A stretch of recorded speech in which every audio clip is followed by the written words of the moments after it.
राम भजो तो अब भजो, बहोरी भजोगे कब। हरिया हरिया रूखड़े, ईंधन हो गए सब। अर्थात राम भजो तो अब भजो, सदगुरु को, परमात्मा को, राम को भजना है तो अभी शुरू कर दो। जब ले चेत तबे ले होशो। जब से समझ में आ गया कि नहीं, संसार के बावजूद भी कुछ और है जो करना हमारा परम कर्तव्य है, तो जब से ये समझ में आ गया तब से भजना शुरू करो। बहुर भजोगे कब, नहीं तो फिर कब भजोगे। हरिया हरिया रूखड़े, ईंधन हो गए सब। जौन हरियर हरियर पेड़ है कुल उखड़ गए, कुल ईंधन हो के जर गए। अर्थात जो यहाँ आया इसका कोई ठिकाना नहीं है। इस शरीर रूपी पेड़ का कब उखड़ जाएगा, है ना। देखते हैं लोग चलते फिरते उखड़ जाएंगे, काम खत्म। इसलिए जब भी होश आ गया, समझ में आया कि नहीं ये काम जरूरी है, तो उसे करना चाहिए। जो तू परा है फंद में, निकसेगा कब अंध। माया मत तोकू चढ़ा, मत भूले मतिमंद।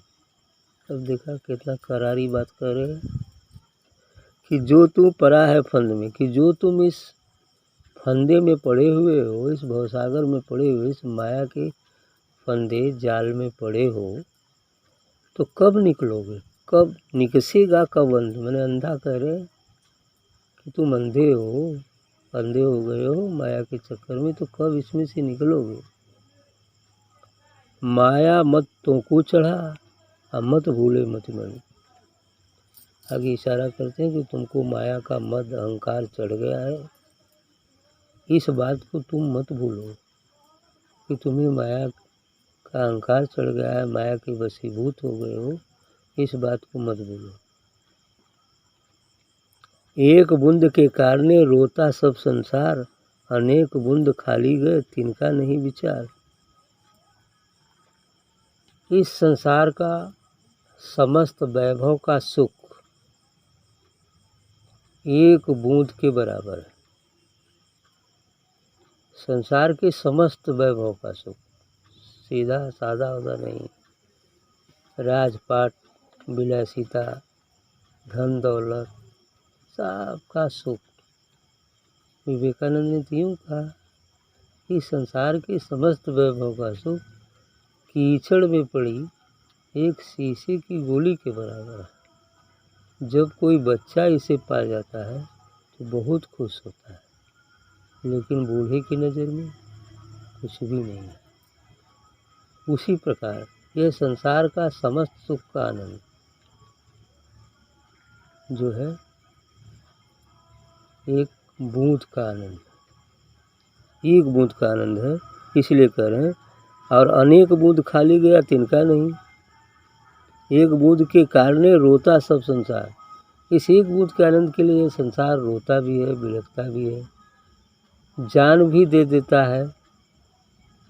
तमाम कार्य घटित होते हैं और उसी के कारण ये संसार सागर में फंसा हुआ भी है, एक बूंद के लिए। 1000 बूंद खाली गए उसका विचार नहीं। रोज 24 घंटे अनवरत उस अमृत रस की वर्षा हो रही है, लेकिन कोठरी बंद होने के कारण, उल्टा मुख होने के, घड़ा उल्टा मुख होने के कारण एक बूंद भी उसमें नहीं पड़ रहा है। सो खाली ही तो जा रहा है, बेकार सा गिर जा रहा है।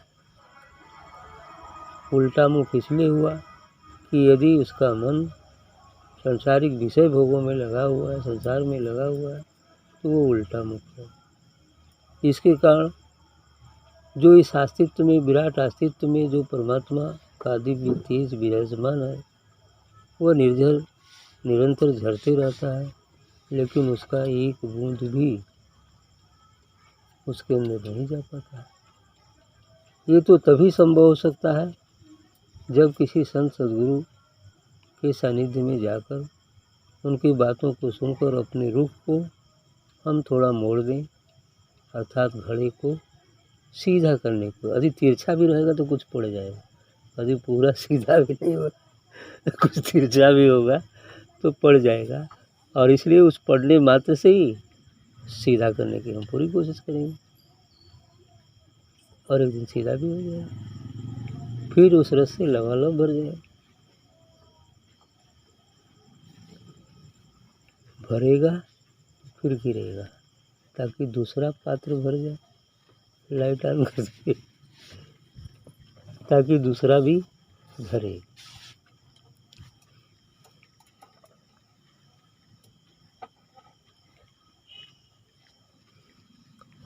तो इसलिए कह रहे हैं कि अनेक बूंद खाली गए, तिनका नहीं विचार, उसका कोई विचार नहीं, ख्याल ही नहीं है कि नहीं बूंद खाली भी जा रहा है, फिर विचार करने का सवाल ही नहीं उठता।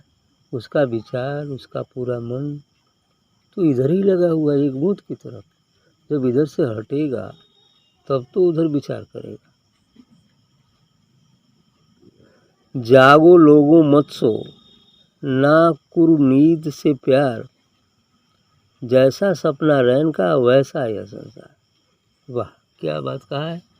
जागो लोगों मत सो, इसलिए यह कहते हैं कि जागो लोगों मत सो, लोगों को जगा रहे हैं कि जग जाओ जग जाओ, मत सो, उत्तिष्ठ जागृत, प्राप्य वरा निबोधत, उठो जागो और जो अति श्रेष्ठ है उसे पाने की कोशिश करो, पाओ। इसलिए कहते हैं कि जागो लोगों मत सो, ना कुरु नींद से प्यार, और इस नींद से प्रेम मत करो। अर्थात संसार की तरफ रत रहना भी एक नींद है, एक सोना है। यहाँ भी कहा जाता है ये क्या है, जीवन एक स्वप्न है, संसार भी एक स्वप्न है, लेकिन इस बात को कहाँ समझते हैं लोग। इसलिए कहते हैं कि जागो लोगों मत सो, सोने इसीलिए मना करते हैं कि मत सो, लेकिन किस नींद से मना करते हैं। ये नींद जो हम संसार में लेते हैं, रात में कुछ समय के लिए सो जाते हैं फिर जगते हैं तो काम करते हैं, इसके लिए नहीं मना किए हैं, लेकिन उस सोने के लिए मना किए हैं कि जो ईश्वर से विमुख होकर हम केवल संसार के ही कार्यों क्रियाकलापों में लीन हैं, उधर हमारा जरा सा भी ध्यान नहीं जाता है, इस सोने से वो मना किए हैं। किन विषयों के चक्कर में, इस बूंद के आनंद के चक्कर में तुम सो मत। जागो लोगों मसो, ना करो नींद से पार, और इस नींद से प्रेम मत करो। यह संसार में रत रहना भी एक नींद है जो ईश्वर की तरफ से हम सो गए, तो इसलिए कहते हैं इस नींद से प्यार मत करो। क्यों? क्योंकि जैसा सपना रैन का ऐसा यह संसार, कि जिस प्रकार रात्रि में हम सोते हैं तो स्वप्न देखते हैं, बढ़िया भी देखते हैं, खराब भी देखते हैं।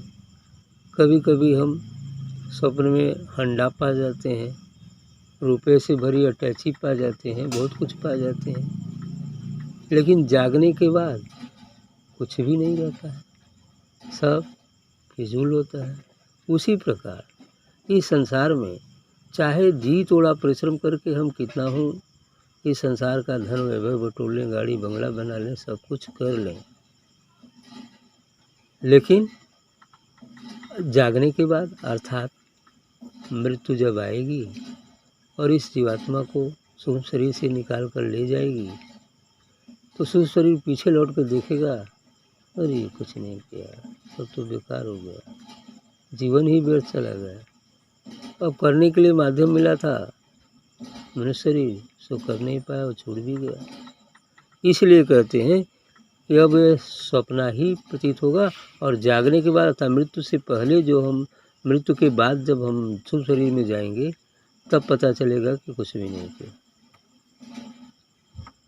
और जागना तो असल वो जागना होगा कि जब जीवन रहते हम काल को मिटा दें, फिर जो जीवन प्राप्त होगा कभी मिटने वाला नहीं होगा।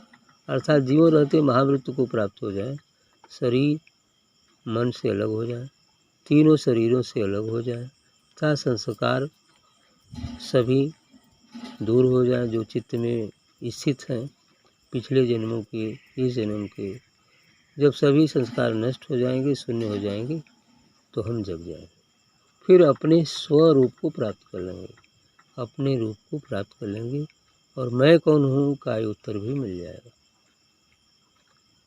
तो जैसा सपना रैन का, ऐसा यह संसार, संसार स्वप्नवत है। बस आगे कहते हैं कि चेत सवेरे बावरे, फिर पाछे पछताए, तो को जाना दूर है, कहे कबीर बुझाए। इसलिए कबीर साहब जी कहते हैं कि चेत सवेरे सांवरे, जितना जल्दी चलोगे रास्ता उतना जल्दी ही पूरा होगा। सवेरे चेत लो, शुरू में ही इस मार्ग पर चल लो। ये नहीं कि अभी तक खाए को उम्र बा, खेलक खाए को उम्र बा, का भजन करें।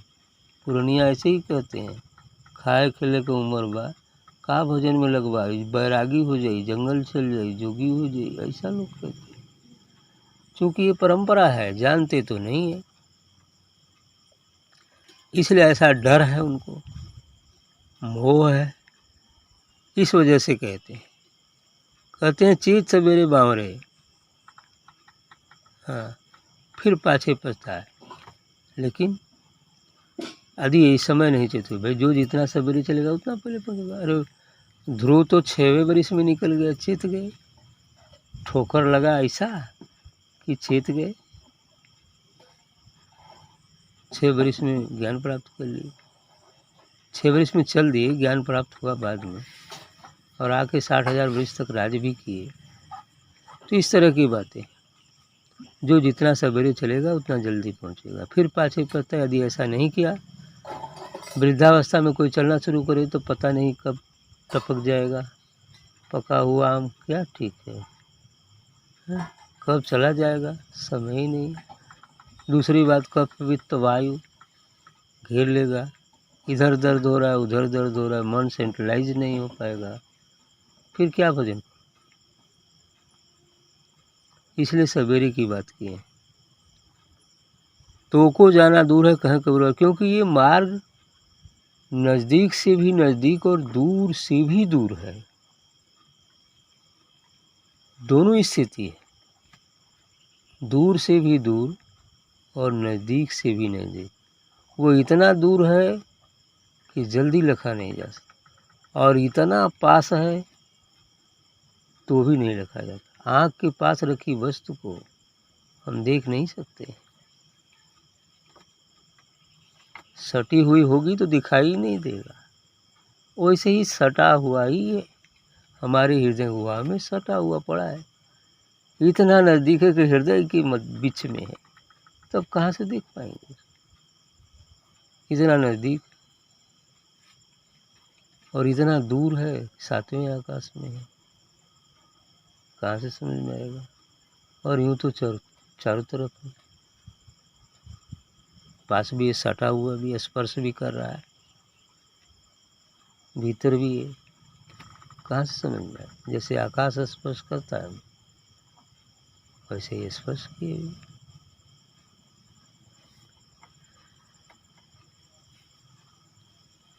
कबीर वादिन याद कर, पग ऊपर तलसीस, मृत मंडल में आए के बिसर गए जगदीश। क्या चेतावनी है कबीर साहब का। तो उस दिन को याद करो जब माँ के गर्भ में पड़े थे, तो पैर ऊपर था और मुख सर नीचे था। कबीर वादिन याद कर, पग ऊपर तलसीस, मृत मंडल में आए के बिसर गए जगदीश। और जब उस गर्भ में थे तो 7वें महीने में परमात्मा आपको समझाया भी कि पिछले जन्मों का सब बोझ कराया कि तुम इस बार मनुष्य जन्म में थे तो ये कर्म किए, तो इसमें गए, इसमें गए, इसमें गए, फिर मनुष्य जन्म पाए, फिर ऐसा किए, फिर मनुष्य जन्म पाए, ऐसा ही करते रहो। इसलिए तुम बार बार इस 84 में भोगते आए हो। तब जीव जो है हाथ जोड़ता है कि नहीं, इस बार बाहर कर दीजिए, हम जरूर भजन करेंगे। लेकिन कहाँ भजन करेगा, जो ही निकलता है बस छठी के रोज जो घुमाया आ जाती है, आँख पर पर्दा बंद, भुलाया गल जा, और भजन करे के बात है भूल गया। कबूल करके आया कि हम भजन करेंगे, और यहाँ आके भूल गया। यही बात को कह रहे हैं कि मृत मंडल में आए थे। इस मृत लोक में आकर तुम उस परमात्मा जो संसार का मालिक है, जो अन्य ब्रह्मांडों का स्वामी है, उसे भूल गए। कबीर रसरी पाँव में कह सोवे सुख चैन, सांस नगारा कूंच का बाजत है दिन रात। कबीर साहब कहते हैं कि पाँव में रसरी लगी है, हाथ में बेड़ी लगी है, रसरी लगी है, काम की, क्रोध की, लोभ की, मोह की, विषय वासनाओं की, ये सब रसरी लगी हुई है। और कह सोवे सुख चैन, इतना बड़ा चैन से कैसे सो रहे हो? सांस नगाड़ा कूंच का बाजत है दिन और इतने नहीं, ये सांस का नगाड़ा भी बज रहा है। कभी कभी तो लोग सोते में इतना हल्ला करते हैं कि दूसरे को भी सोने में डिस्टर्ब, ऐसा होता है, फू मारते हैं, दूसरा भी सोता है तो उसको भी नींद टूट जाती। ये नगाड़ा बज रहा है, फिर भी तुम सो रहे। जगो भाई जगो, ईश्वर की तरफ जगो, अपने तरफ जगो।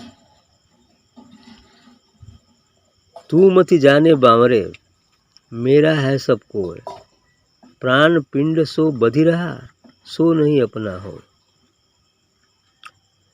इतना नजदीकी से कहा इन्होंने। तू मत जाने बावरे, मेरा है सब कोय। बावरे बावले ये मत समझो कि सब हमारा है। माता पिता बंधु सखा जो कुछ भी संसार में है, या जो कुछ वस्तुएं हैं, ये सब हमारी हैं, तुम ये मत समझो। क्यों? तू मत जाने बावरे, मेरा है सबको, प्राण पिंड सो बधी रहा, सो नहीं अपना हो। ये पिंड, ये शरीर जिससे कि प्राण बंधा हुआ है, या जिसमें कि प्राण है, वो भी अपना नहीं है। प्राण सूक्ष्म शरीर से पंच प्राण, पंच कर्म इंद्रियाँ, पंच ज्ञान इंद्रियाँ, पंच महाभूत तथा 4 अंतस्थल मन बुद्धि चित्त और अहंकार, ये सब सूक्ष्म शरीर से बाहर निकल जाए। जब जमराज का डंडा लगता है और वो जमपास जब फेंकते हैं, इसको निकाल लेते हैं। अब ये शरीर बेकार हो जाता। शरीर कुछ नहीं, करने वाला जो भी करता होता है कर्म सूक्ष्म शरीर से ही किया जाता है, मतलब मन से ही किया जाता है। शरीर तो मात्र एक यंत्र है, शरीर एक यंत्र है, और इस यंत्र का ड्राइवर मन है, जो इस शरीर को चलाता है, और इस मन का ड्राइवर जीवात्मा है। ये चीज़ें हैं, माने इस शरीर का शरीरी सूक्ष्म शरीर, और सूक्ष्म शरीर का शरीरी आत्मा या वह जीवात्मा है। क्योंकि वही आत्मा बंधन में, तीनों शरीरों के बंधन में आ जाने से जीवात्मा बन गई है। तथा इस चित्त में जो अंतःकरण हमारे 4 हैं, उस चित्त में सभी संस्कार पिछले और इस जन्म के भी स्टोर रहते हैं। जब तक सभी संस्कार और तीनों शरीर को जीवन रहते हम मिटा नहीं देते हैं मानसिक रूप से, तब तक हमें अपने स्वरूप का बोध नहीं हो पाएगा।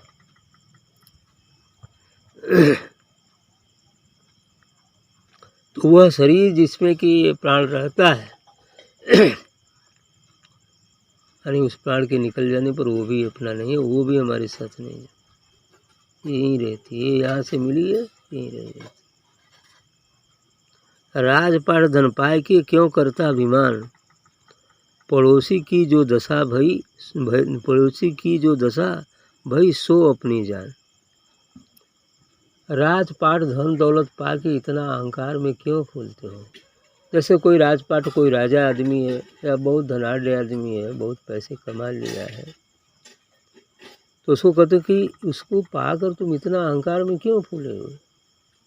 अरे जो पड़ोस में कोई गरीब की झोपड़ी है, तो वो जैसे मर के जाता है वैसे तो तू भी मर के जाएगा।